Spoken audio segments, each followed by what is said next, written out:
In today's video, I'm going to teach you how to reduce file size in Shotcut. If you've ever needed to share a video quickly, meet an upload limit, or save storage space. Cutting down the file size is a simple way to make your workflow smoother. I'll walk you through the exact process I use, show you what changes, and explain the trade-offs so you know what to expect. First, let's look at the original file so we have a baseline.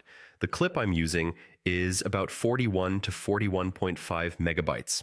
Knowing that starting size helps you measure how much compression you're getting after export. Now let's reduce it. With your video open in Shotcut, go to Export. This opens the export panel where you control how the final file is created. The key change happens in the codec setting. You'll see a value that's set around 55 by default.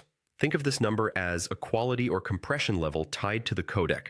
Lowering it means stronger compression, which makes the file smaller. Change this value from 55 down to 30. Once you've set that number, go ahead and export. Choose where to save your file, give it a name, and let Shotcut do its thing. You'll see the progress as it renders. When it's done, check the exported file size. In my case, the new file dropped to about 5.57 megabytes. That's a dramatic reduction from the original 41 plus megabytes and makes the video much easier to share or upload.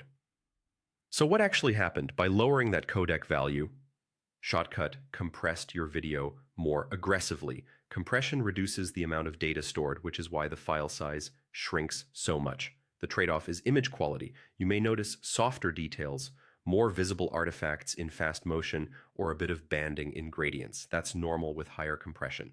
A couple of practical tips as you use this method: always keep a copy of your original video in case you want to re-export at a different setting later.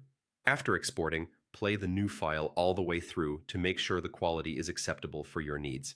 If the image looks too soft, consider trying a slightly higher value than 30 next time. If you need it even smaller, try slightly lower, but understand the quality will continue to drop. And that's it. To recap, open export, change the codec value from 55 to 30, and export your video. You'll get a much smaller file in just a few clicks. If you found this helpful, leave a comment, hit like, subscribe to the channel, and turn on notifications so you don't miss future tutorials. Thanks for watching.